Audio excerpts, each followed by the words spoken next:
1. All right, I am here with Josh Kalb of the Franklin Center, one of the founders of the feast, so to speak, one of the reasons why I'm here for this school choice event. First of all, Josh, thank you very much for having me. We're very excited to have you here, Peter. And tell us first about the Franklin Center and watchdog.org. Sure. So the Franklin Center is, I would say, the free market movement's public interest investigative journalism organization.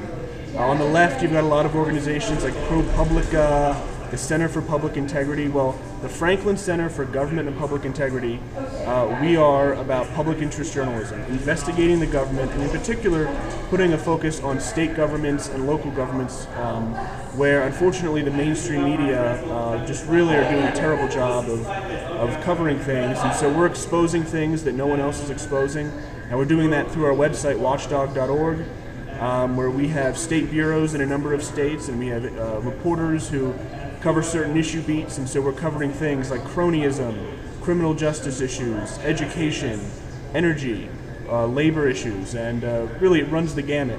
And these are the kind of issues that millions of Americans care about, but unfortunately their local media, they're not covering it. And covering them on the state level, and I know I did a lot of writing when I was doing writing for Watchdog. I did a lot of stories about what was happening in Massachusetts.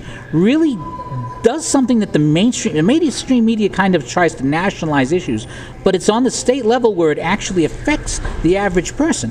Absolutely, on that state and local level. You know, people are affected from policies made in Washington, but often those are policies passed down and then they're implemented by the states. One example of that is the EPA's Clean Power Plan. The federal government comes in with a mandate and the states have to implement that.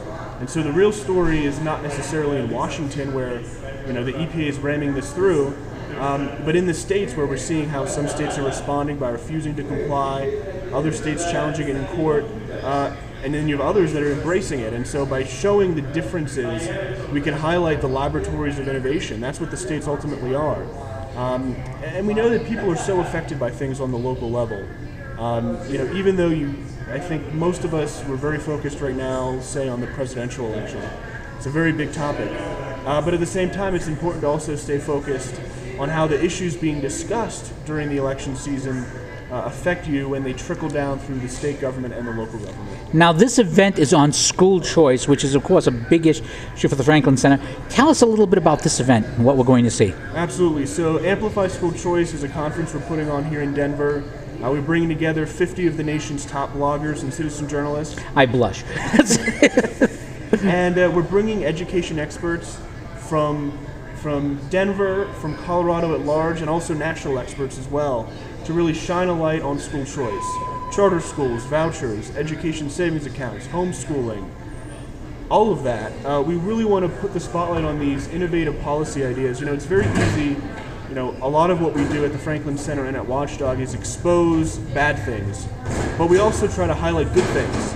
And what we see happening in a lot of cities across the country is schools really innovating and changing lives by completely upending the education establishment and saying, these schools are not doing a good job, we're going to come in and we're going to do a better job, and in many cases they are. And so we're seeing that with charter schools in many cities, like here in Denver. We're also seeing that. And this is not just a Republican issue. There's Democrats who have made a big difference in this. It is a very bipartisan issue. Now, of course, the conventions just happened. The Republican Party said they're all for school choice in their platform. The Democratic Party did not mention that at all. But there are a number of groups, one of them most prominently Democrats for Education Reform, that really pushes charter schools.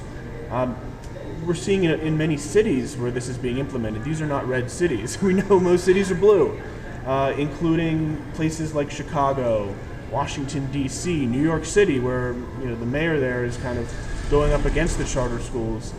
And here in Denver, we're seeing a very bipartisan support for school choice. We're seeing it both at the local level but also at the state house level. We'll be very fortunate to hear during the conference from a Democratic state representative and a Republican state senator. And I think it's important to note that this is not a partisan issue, that it really is bipartisan. And Watchdog and the Franklin Center will be all over it. If people want to find out more about both Watchdog and the Franklin Center, where should they go? You should go to watchdog.org, watchdog.org, or you can check out the Franklin Center's website, franklincenterhq.org. Follow us on Facebook, look us up on Twitter. We're very active on social media. You can subscribe to our emails and get updates from us. We promise we won't spam you. We send you the most important news and really stories that no one else is covering. When you go to our website, when you go to watchdog.org, you'll see important issues being covered, including a lot of stories about school choice. And my favorite part of that is I promise not to spam you. So that you should check it out for that alone. Josh Kalb, thank you so much for your time. Absolutely. Thanks, Peter.